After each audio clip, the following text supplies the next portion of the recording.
And we are live.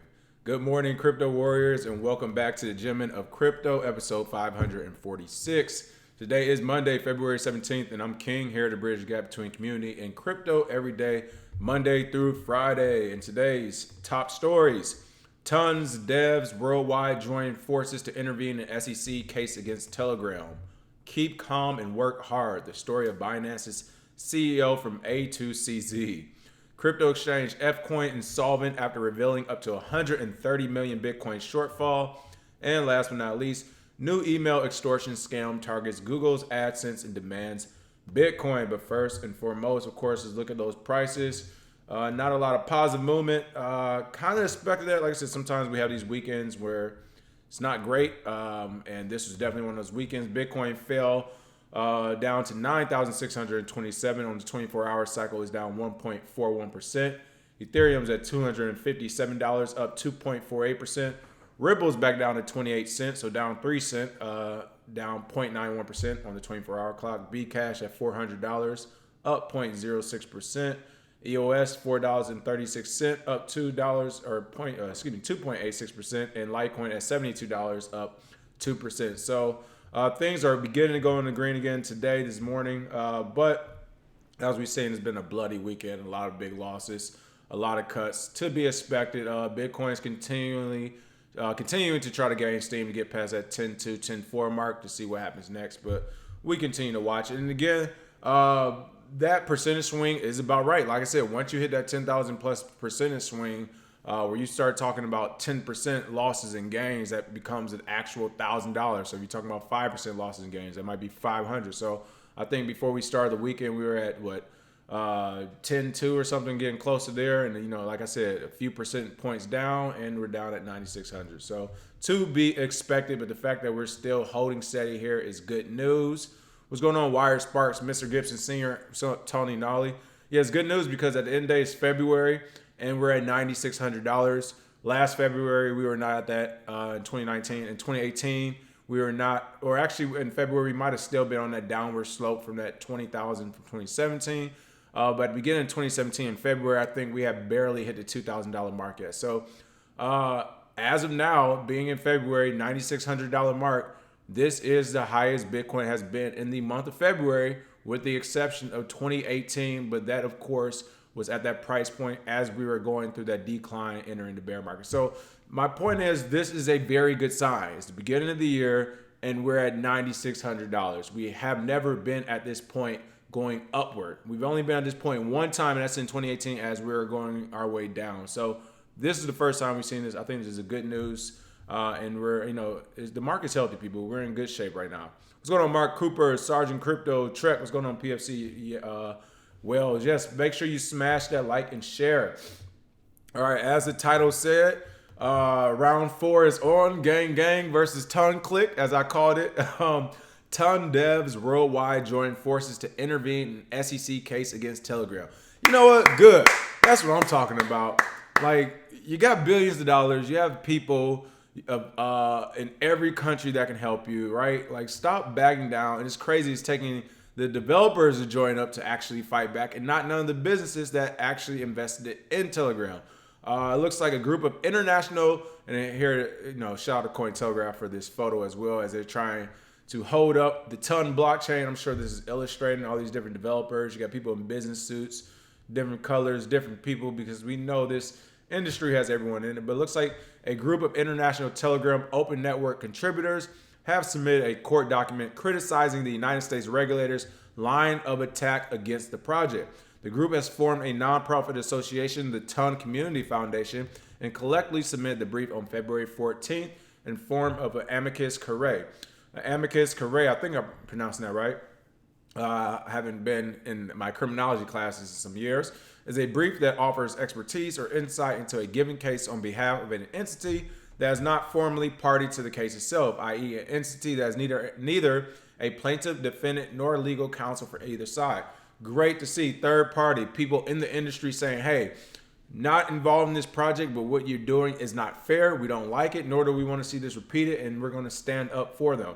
Great to see. From there, the court can decide whether or not to take the brief into account at its discretion. Looks like in the community foundation, per the filing, the contributors state that the foundation has been formed to represent a professional community of active participants in the TON project, in whose interest it is to see the TON blockchain mainnet launch as soon as possible. It looks like this foundation comprises 20 teams in the TON global community, designated as independent specialists with extensive blockchain experience who are involved in the actual work on the TON blockchain and who can write its code, protocol, smart contracts, tool, and application. So again, people who would be using this actual blockchain. Looks like these 20 teams represent over 2,000 computer scientists, engineers, programmers, and entrepreneurs based in China, Russia, France, and Spain. So again, they're writing to the SEC to basically state their position in the community, and that what the SEC has been doing has been as a, quote, innovation suffocating regime. It looks like they're saying that the TON blockchain is fully operational, has the state-of-the-art pre-launch security, and they contend that it would, in its current state, be ready for launch as a mainnet in a matter of seconds. However, this brief is focusing on arguments that are presented by Brown University's Professor Maurice Herlihy in his review of TON for the United States Securities and Exchange Commission. Now, this is pretty interesting to me. I haven't done my due diligence on this, but I didn't know Brown University had such a robust cryptocurrency environment or a crypto study going on. You know, I thought they were more of a liberal arts school. So it caught me off guard to see that this professor's arguments were the ones that are being used in the United States Security and Exchange Commission's review for the court. So that kind of caught me off guard. But again, this is talking about TON, who in 2018 did a $1.7 billion ICO. It was successful. I think they had about anywhere from 13 to 16 investors or something. Of course, most of those are institutions and big organizations. And then again, the SEC had launched an investigation into the project in 2019, claiming the entity had not registered with Commission for its ICO in the network's ground tokens. Essentially, the SEC came back almost a year later saying, hey, you guys made $1.7 billion and no one in the American government got paid. Not going to happen. That's truly what happened. In his brief, the foundation argues that the court should decline the SEC's impulse to place the industry under, as I already said, an innovation suffocating regime. And it also argues that other successful blockchains such as Bitcoin, Ethereum, and Tezos would never have launched had they been subjected to Professors Herlihy's academic scrutiny, as they call it, and his unrealistic standards of pre-launch performance, security, and maturity. So now I will say it looks like the Professor Herlihy, the SEC's blockchain expert, also the foundation also claims he has mischaracterized the TON network in his report. Again, I find that easy to believe because you have a professor coming from Brown who's working for the SEC. Again, I see why they did that. It actually makes sense from the government's point of view. Put somebody who might not actually be an expert in that position to make expert decisions on something they don't know much about. And that's what happened in this one. But again, I'm glad to see that TON blockchain is fighting back. They have this foundation that's fighting back. Because as we've seen, this is what the SEC continues to do. You did ICO, you have a CEO, you have somebody we can go after, you made a lot of money, you did not pay the United States government, they're coming after you. So again, this has been an ongoing thing. We've seen them do this with Veritasium, a couple other ICOs out there, but this is one of the first few ICOs I see fighting back with a team of people around the world. So that's pretty cool to see. I'm trying to see if I can find this exchange between the professor as well. That's not on here, but you can see all this in an article on Cointelegraph, and it looks like it does have links to the brief, the arguments that were presented by Brown University's professor, and his review of the TON network. And let's see if I can actually pull that up as well. Yes, here it is. It's on the Cointelegraph. It's linked. It's 144 pages if you want to read it. United States District Court, Southern District of New York, SEC against Telegram Group and TON issuer. So in this document again, you can see where the professor made his statements as well as everything else if you're that interested. Again, this alone, you got 144 pages of documents you need to read about the case. So this is what we talked about, this suffocating regime, this innovative suffocating regime when they call it that. 144 pages. If I'm a company, if I'm Telegram, granted, I just got my $1.7 billion ICO, so I have the money to do this, but it's something we always talk about. Now all of a sudden I have to hire a compliance officer. I have to hire an entire legal team. I have to hire people to go through these papers, to go through what the government wants, to go through their subpoenas and summons. All that costs money, it costs time, and it's taking away from the bottom line, which is their blockchain they were trying to launch. And of course, with the professor's remarks, like I said, some of the things he was talking about was the maturity of where a project should be, or the security of a project, all these things that are almost impossible to have at the launch of a tech product, especially in this space, which is why they do ICOs to begin with, so you can get a lot of money and actually start building upon your product if you don't already have it. So I do agree with Telegram that some of the things that the professor was asking for was unrealistic, which is why he probably doesn't have a great understanding of blockchain and Bitcoin and cryptocurrency technologies. However, I do think that part to be false. I think that professor has a decent enough understanding, decent enough for the SEC to where they want him in that position so he can be their talking person, but also be the same person that says everything this group over here is doing is wrong and have the government believe him, regardless of if he's actually in the position to say that's true or not. So another story, another fight. Like I said, Clique versus the SEC gang, round 4, people. Mark Cooper said 500,000 by 2025. I can't wait that long, man. Sergeant Crypto. Yeah, we talked about it last week. 1 Bitcoin equals 1 Bitcoin. Price doesn't matter. Bitcoin will go to infinity because fiat printing is ongoing. What's going on, Ryan Cooper, Dexter Hans Sr., PFC Wells says it's about time we see the clapback, what it's going to be like for the community. The government is just using someone with a title, but no social equity in the space. Yeah, that's the thing again. You got a professor from Brown University. I need to do my research, so I'm not saying anything, before I, put my foot in my mouth, and it turns out Brown's this crypto, this expert group of crypto currency science or actual crypto scientists are working there and doing all type of blockchain tech. That might be the case. I highly doubt it. I haven't heard anything come from Brown. And again, last time I checked, they are more focused on liberal arts. So to have a professor there speaking for cryptocurrency and blockchain for the government is kind of crazy to me. But again, I need to do my due diligence and check that out. All right. Let's see. Keep calm and work hard. The story of Binance's CEO from A to CZ, excuse me. I think this is a pretty cool story. It was written by Christina Corner. This is on Cointelegraph as well. It kind of gives you some insight into the mind of Binance's CEO, CZ. For those who don't know this, his story, which I wasn't, too familiar with, it kind of gives you a breakdown of the highlights of it, the highlights of his story. For those who didn't know, Champagne Zhao, CZ, owner of Binance, also being called, as they say here, the Bill Gates of the crypto industry. They did a breakdown article on him. For those who didn't know, CZ didn't even get into, and I didn't know this, he didn't even get into Bitcoin into 2013. That's when he first saw it. It was here in 2013 that CZ began to learn about Bitcoin. He read the right paper and started going to the events. Later at a small conference in Las Vegas, he met some of the giants in the industry, Charlie Lee, Matthew Rosnick, Vitalik Buterin. He also was able to get some Ripple transferred to him, it looks like. And of course, he was told you can keep it, you can use it to teach the next guy.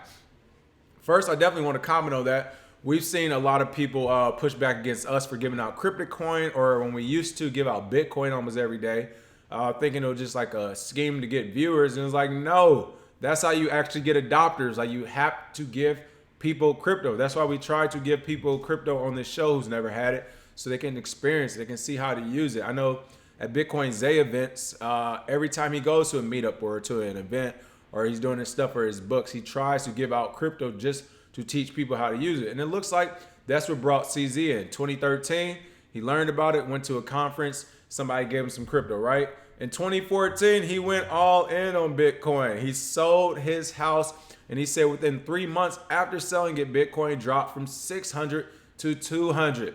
Imagine that, people. You remember 600, or I think about 800 back then was an all-time high, dropping down to 200. As he said, losing him 2/3 of the value of his house, roughly 2 years before the price went up again. So these are things when we tell people where it's like, oh, you've been in it since when, or you bought in at what price, or this, or you should be a millionaire. It came to find out back in 2017, I think 2018, when everyone found out that Andreas Antonopoulos was not a millionaire from Bitcoin. Of course, a lot of people donated Bitcoin to him to his Patreon account. to make him a millionaire. But before he said it, people were shocked to say, hey, this guy traveling across the world, world renowned, talked to senators, presidents, kings, queens, everyone alike, is not even worth $1 million from the thing he talks about. And this is the reason why. You talk about losing 2/3 of your value of your house and being in a hole, basically being in a bear market for 2 years, which a lot of you have experienced and are experiencing now. Those who brought in in 2017 at the $20,000 mark, you've been in over 2 years now, just waiting for this to pop back. Some of you have. I know some people have sold as well, but this is why everyone doesn't make it out. If you're in a 2-year hole and you lost 2/3 of the value of your house, a lot of people will sell out. They would say, you know what? I'm gonna cut my losses. I'm gonna take what I can get, and this is what it is. Instead, he stayed. He took that risk head on, and it paid off for him. It looks like again, for those who don't know, he started his exchange Binance in the year of 2017 when Bitcoin was at its bull run. About the summer of 2017 actually is when he started it. And by the end of 2017, he already became a billionaire from it. So it wasn't something that had just happened overnight, but still, within 6 months to a year, he turned his company into a unicorn company. That is crazy. To go from looking at Bitcoin in 2013, starting up with it in 2014, and from 2014 to 2017, he does say in this article that he invested in a lot of Bitcoin businesses, a lot of different blockchain businesses. And he said a lot of them failed. They kept failing over and over again. But the thing he kept doing is kept investing. And then eventually he got to where Binance is at now. One of the things he said you should be doing if you're in this space or you're interested is to code and get an MBA. He was asked a question, what was more important? He has a computer science degree himself, to get a computer scientist degree or to get an MBA. He said he thinks both are important in this space. I fully agree with him. He said that in this capacity, you're forced to deal with everything, including technology, business models, business development, deal negotiations, marketing, customer service, compliance, legal, accounting, finance, and HR. So he said, hey, you're going to need both if you want to do well in this space. Or as his headline says, keep coding and get an MBA. He did admit himself, he rarely has time to do any coding. When it comes to Binance, he says he did not do any coding. He hired the people to do that. He might look over some of the scripts. He might play around and do some of his own in his free time, but he does not do any coding, which makes sense if you just start $1 billion. And this is my point too. I'm glad he actually made that point. Excuse me. He started $1 billion company, right? He finally hit one. He spent about 2.5, 3 years of just striking out, made a little money, strike out. CZ, I feel you. Same here in this space, right? Some strikeouts, some made money. But at the end of the day, he realized I can't sit behind the computer and be a developer once I hit a home run. And that's what happened. He got Binance going, and he admittedly saying that, hey, I didn't code that. I got developers to do that. I handled the business side of the house because that's what we needed. And we see Binance grow into a unicorn company in less than 12 months because of that. I think about a week or two ago, I was talking about some of these crypto exchanges that need to officially die out. And they need to die because they haven't hired, or the developers there haven't switched their mindset to a business mindset. They've kept this developer first mindset. They're actually still developing and working on their platform that millions of people around the world are using. That makes zero sense, people. It makes zero sense. I highly doubt they're that skilled of developers. And even if they were, then keep developing and hire the business professional, right? We see currencies do that now with their 2 different career paths they have going on there. They have the development section and the business section. And it's something I continue to harp on because I think that's the only way you're going to have success in this space, unless you are one of those few people who know how to code and know how to run the business. You get that computer science degree and an MBA degree. And even then, I think you'll still manage it from a broad space, not necessarily in the trenches doing all the specifics. So we'll see what happens. What's going on, Bitcoin Jake? Bitcoin Jake said, I have a Steam invite giveaway on my Twitter. There you go. Let's see. Yes, Ryan Cooper. He definitely has some big cojones. He put his whole house on Bitcoin. Fired Up said, I unsubscribed. Crypto is dead. Later. I'm not sure why you would check in if crypto is dead to begin with, but hey, we all get bored, I guess. And this last thing I definitely want to comment on. This is pretty interesting. CZ says, keep cool. We are living in a simulation. He truly believes, as is quoted here, that He says, I believe is 99.999999999% we're living in a simulation. So mathematically, it is basically 100%. He's saying no matter what we do, it doesn't really matter. He says he's a believer in simulation theory and that we're living in an artificial digital simulation that is conceived or orchestrated by a more sophisticated intelligence. It also means, according to CZ, that in 100 or 500 years, the advancement of technology will make the simulation we are living in controllable. So I'm not going to go as far to say a full simulation. I think what we're living in is more than what we think. I'll put it like that. It's definitely more than we think on a technological level. I do believe that part of it. But the reason why he makes this point is because he's saying, hey, if you keep buying Bitcoin, if you keep learning technology, if you keep on the path you're on as far as this blockchain thing, then you cannot go wrong because our world is becoming more digitalized daily. That part I do believe in. And again, it's one of those things where this is a billionaire, a self-made billionaire who's telling you his thoughts on life as a whole and where we think the direction of our industry is going. So at the very least, I'm not going to call him crazy. I'm going to at least listen to him. If you have a tech billionaire who just turned into a tech billionaire in the last 3 years, tell me, hey, I think we're living in a simulation. These are some of my numbers and these are some of the things I looked at that makes me believe in this. And this is where I think the direction of the business side of things will go. I'm going to at least consider it. I'm not a billionaire. I haven't seen that type of money. This guy has just seen it, and he's opening up people's eyes to all types of different things.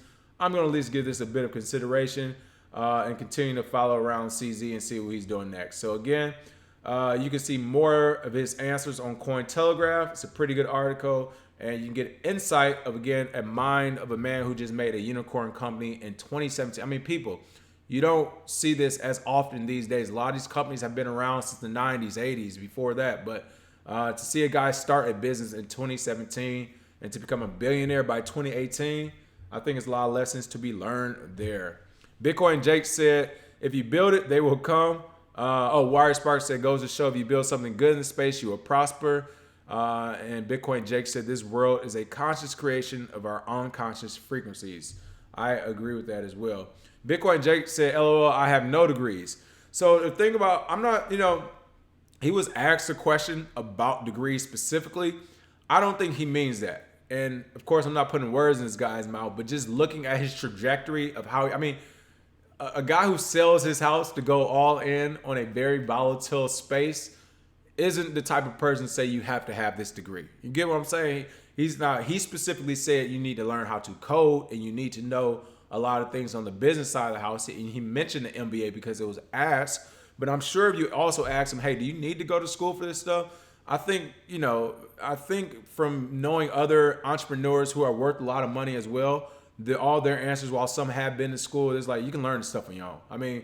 And I'm sure you know that you're watching YouTube, but there's not much these days you cannot learn off of YouTube, off the internet. They have internet classes you can sign up for free for all different types of coding.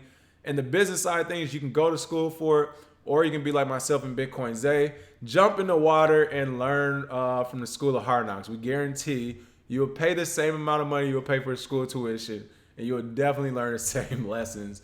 Maybe not in the controlled environment you like them in, though. All right, crypto exchange Fcoin insolvent after revealing up to 130 million Bitcoin shortfall. Wow, this is a story that was quite unfortunate to see because I thought Fcoin had a possibility of something going at one point. Excuse me, I got all types of stuff in my nose today. Looks like Fcoin, a crypto exchange that adopted the controversial trans-fee mining model, which we actually covered here, has paused trading and withdrawal as it reveals a shortage of crypto assets worth up to $130 million. That is right, people. This is crazy. Zhang Jian, the former Huobi CTO, so he was the chief technology officer at Huobi, left, started his own exchange, Fcoin, which is, again, we covered here. We thought it had promise from him leaving Huobi. He launched Fcoin in May of 2018. Wrote a lengthy post on Monday saying the exchange is now unable to process users' withdrawal demands as his asset reserve has fallen short of his liability, and the gap is estimated to be about 7,000 to 13,000 Bitcoin. This is crazy. The post, first published in Chinese and later translated on Reddit, comes as a shocking notice to users in China as a significant amount of assets in question led to the insolvency of the controversial model that at one point made Fcoin one of the largest exchanges by trading value. Now, of course, some of that may or may not have been inflated. We know a lot of new exchanges get inflated trading value, and they launched in 2018 again to be the launch at the beginning and toward the middle of a bull market, and then to have high volume. I didn't really believe that to begin with. Zhang claimed in a post that the exchange was neither hacked nor an exit scam, but the problem is, quote, a little too complicated to be explained in a single sentence. Now, I'm glad he's being upfront, transparent that, hey, guys, there's not a hack or an exit scam, but I can't explain it all right now in this one sentence. Well, cool. That's why you're writing, Zane. You can have as many sentences as you want to explain what happened, but we need an explanation, right? In summary, he said the issue came from internal system errors that have, for a long period of time, credited users with more transaction-based mining rewards than they should have received. As the company failed to spot this soon enough to remedy the situation, that snowball has grown even larger since the beginning of 2019. Now, this I can believe. Again, let's talk about the trans fee mining. The trans fee mining model, of course, Fcoin went live in May of 2018. So yeah, I mean, as the bear market got pretty cuts, right? They're telling me they have the most value. I don't believe that. They introduced a novel model called the trans fee mining to incentivize trading into issuers exchange token dubbed FT. Instead of launching an initial coin offering or an airdrop, Fcoin issued 51% of its FTs to the public in exchange for making transactions. For instance, for every transaction fee a user paid to Fcoin in the form of either Bitcoin or Ethereum, the platform will reimburse the user 100% of the value in FTs. In addition, Fcoin would distribute 80% of transaction fees that collected in Bitcoin and Ether to users who held FTs Bitcoin continuously throughout the day. So basically, the way the trans fee mining worked, similar to the BNB token from Binance, you receive money or you receive their tokens for doing all types of transactions, right? That's how they actually mine the token. You do transactions on their network, you hold on to their token, anything to do involving their token or their network or their exchange, you can make more FTs. Now, one of the issues with not only this, with BNB as well, one of the earlier issues that people always worry about is like, hey, will this thing get too saturated? Will it get too inflated? You know, the business model of your coins. Do you know how to regulate the supply and demand? All these companies, of course, say yes. It looks like in this case, they did this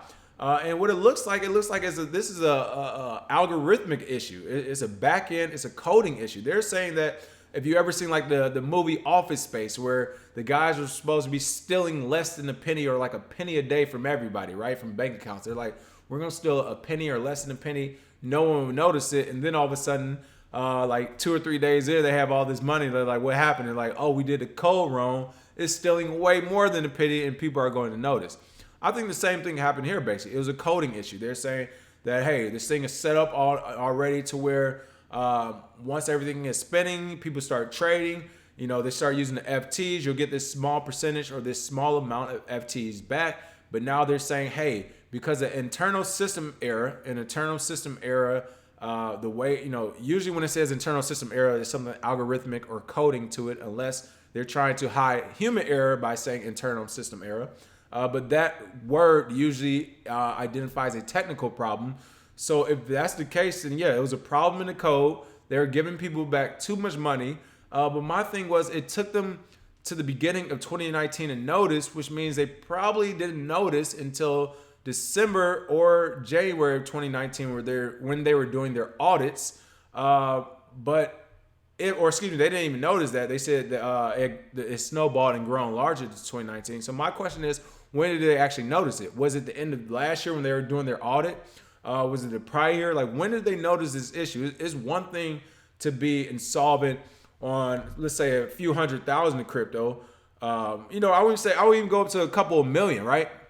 Because of the volatility. But to go up to 130 million, that means no one was paying attention to the reserves. No one was paying attention to the money at all. 130 million is a big swing. And again, in this environment, I understand. Let's say I'll pump it up. I said million. Let's go 5 to 10 million. Let's go 15 million, right? Let's give them a 15 to $20 million cushion there. Let's give them $20 million cushion. At $20 million, you didn't notice something was wrong. It took $130 million before you all put out a statement saying, all right, there's a problem with our system here. We have an internal error. It took you $130 million to notice that. I don't know. Something's not right with that story to me. But regardless, it is one of those things where you have a CTO. I keep talking about this week after week. I've been talking about this since 2017. Chief Technology Officer, i.e. a developer starting their own business. It is not working in this space. Not only in this space, it didn't work back in 99 and 2000 for the .com boom. When that thing went belly up, it's never worked, people. It does not work. It doesn't work. It doesn't work. It doesn't work. I don't know how many other ways to say it. But I bring up this point because this is the thing you need to look at when you're investing in these companies, when you're investing in these coins or these, now we have the IEOs, initial exchange offerings. When you're doing all this investing, look at the team. If the team of the CEO, if all the main people are being led by a bunch of developers, it is not the best investment, even if they have the best product. I mean, they could be making sliced bread for the first time, but if they don't know how to actually sell the sliced bread, they don't know how to monetize the sliced bread, or in this case, they don't know how to count how many slices they have left, then it doesn't matter they created it because no one's going to make any money on it.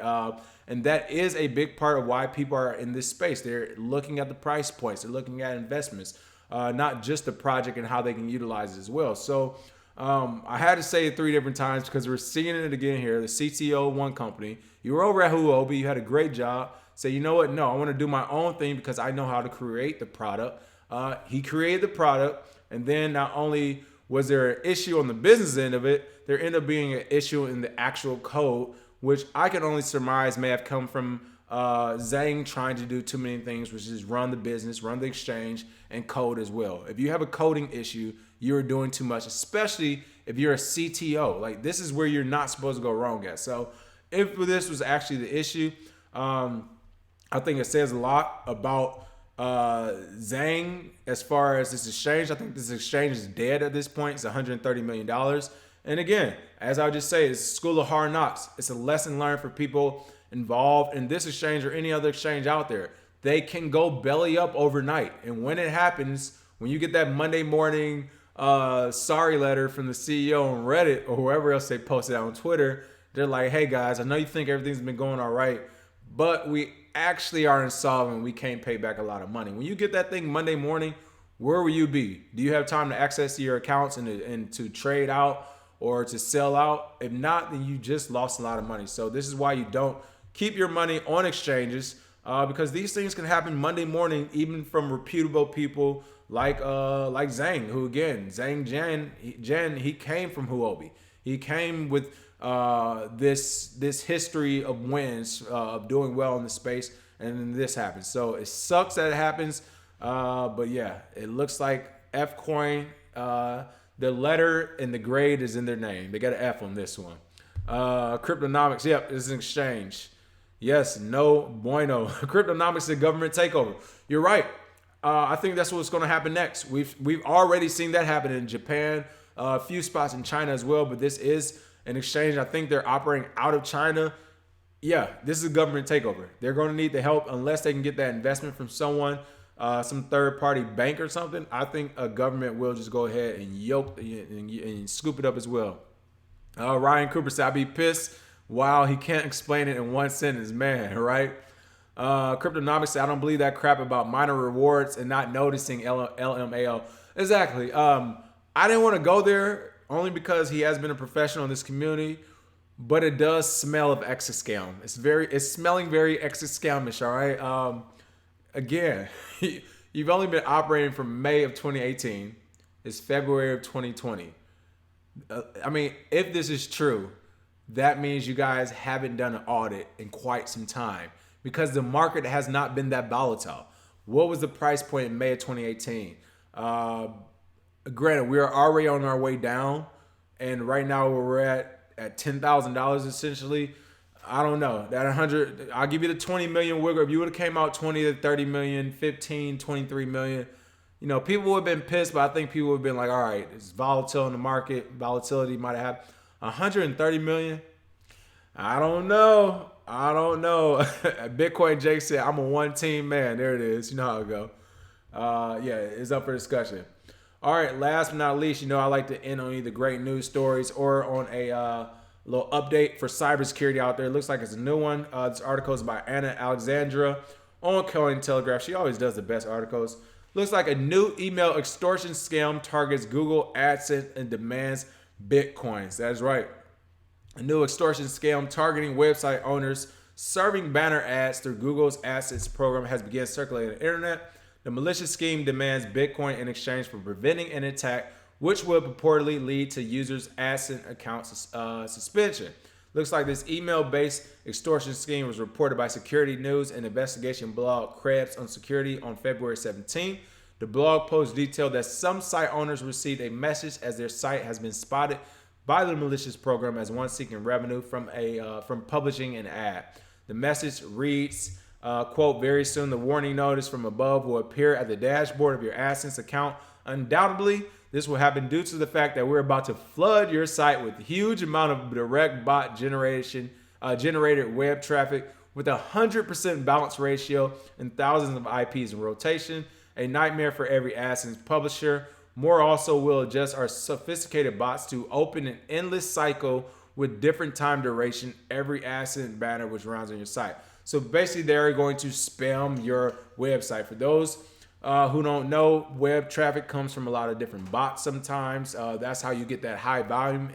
Talking about Fcoin having this high volume exchange or the highest volume exchange around the world.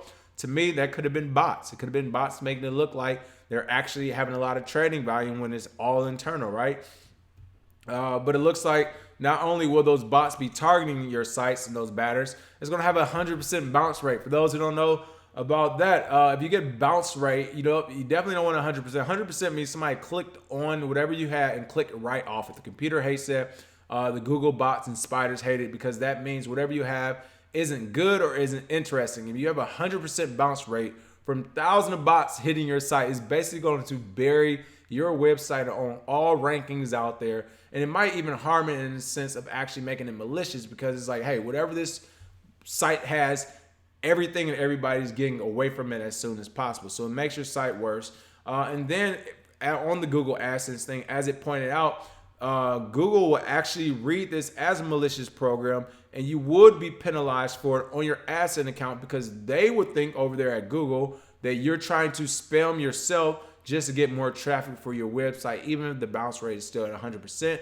And because of that, they will put you in an internet jail, which we know sucks because once you go on internet jail on the Twitters and Facebooks and the Googles and the like, it is very hard to get out of and it's very hard to contact anyone about it. So the last thing you want is your business or your website in Google jail because once you go to Google jail, you basically disappear on the internet, right? I mean, it takes a lot of advertising and redoing a lot of back-end stuff on the I can't even think of the word right now because the SEC is stuck in my head. But doing a lot of back-end stuff, I can't think of the word right now, but you have to do a lot of back-end stuff basically to bring your website back up to rank. Looks like cyber criminals are demanding 5,000 worth of Bitcoin to deter the attack. Again, this is crazy. It looks bad. This article goes more into detail about Google's strict policy toward ads, as I just mentioned. And last but not least, if you get this email, I would highly suggest you screenshot it and send it to Google to let them know if anything malicious does go on is not your fault, or at least you're ahead of the curve to stop it. So something to definitely pay attention to. Again, we know these scams continuously get more and more sophisticated. This is actually this is a good scam. You hit somebody up who you know is a business, has money, and they're like, hey, we're just going to spam your Google ads unless you pay us up front. And the last thing a person wants is to have their ads spam, especially if they don't know how to do any of the back-end processes themselves because they know that will just destroy their website and possibly destroy their business. And I'm sure some people will say, hey, here's the $5,000, leave us alone until next time, right? But hopefully this doesn't go on too long and people can actually stop this from happening. Jamel Hook said, what do you think of Trezor hack? What do we know now that Trezor is unsafe if someone gets a hold of it? So I covered that last week. Long story short, one of the things I said was, Trezor's for one saying this isn't all the way true. So we know Trezor and Ledger has been going back and forth. And then the second thing I kind of made point of was that if this is even true, again, as you put in the second part, if it's unsafe if someone gets a hold of it, I mean, that's already one layer of security, is hiding the actual treasure, right? If someone gets a hold of your treasure, my first question would be, how does someone get a hold of your treasure, right? Because like, you need to have that physical security boundary up already. It's the same as if someone got a hold of your bank account numbers, or, you know, if someone got inside of a bank safe. Like, my first question would be not how good the bank safe security was. It's like, well, how did somebody get inside to begin with? So my thing is, with the treasure thing, let's say it is true, like your treasure can be hacked into. My thing is, who is the persons going after someone who they know has a treasure, who know has a lot of Bitcoin on that treasure, and knows the location of that treasure. And by the way, they can get through all those different hoops. They can physically get a hold of that treasure, and then they actually have the exploit and the technical capabilities to hack it. I don't think that's going to line up. I think if it does line up, you're going to get hacked anyway. If someone can physically get a hold of your treasure and hack it, I think they were going to hack you anyway, whether by, you know, stealthily getting hold of this piece of equipment, or by going all out criminal and kidnapping you and saying, hey, where's your treasure? Open it up for me. Because, again, that's a process in and of itself to get a hold of someone's treasure and to hack into it. If you're going to go that far as a criminal, I think you already have a baseline of some other things you're willing to do to get that cryptocurrency, right? So I don't think it's a big, okay, you say you travel with them. That's fair. If you travel with them, again, it's one of those things where I don't think it's out there enough to where the average person is going to even see a treasure and know what to do with it. But again, Treasure's pushing back on it. They're saying this is not all the way true. If it is all the way true, my best thing to say right now is get off the treasure. If someone's worried about if they have treasures, swap it over. If you believe in Ledger more, swap it over to Ledger. If you want to go old school, as somebody mentioned, put it on a paper wallet. Put it on the old cell phone and put it in the safe, right? There's a lot of different ways. Put it on the cell phone, turn off the Wi-Fi, turn off all internet connection, throw that thing in the safe. So there's definitely some workarounds. But again, I would say I'm not concerned of it yet. Now, if we start hearing the next news story, 2030 treasures have been hacked already, then yeah, it's like, all right, it's time to get away from them. But right now, nah, I think the people who do have the capability and who are smart enough to actually hack a treasure, they're not going to be going after the small fish in the pond, because it's one of those things where, like all hackers, you don't want to show your hand before you get the big fish. So that's more for those really big fish. Again, if a friend you know knows you have $100,000 plus on the treasure, you might not want to tell them that. But by and large, I don't think it'd be an issue.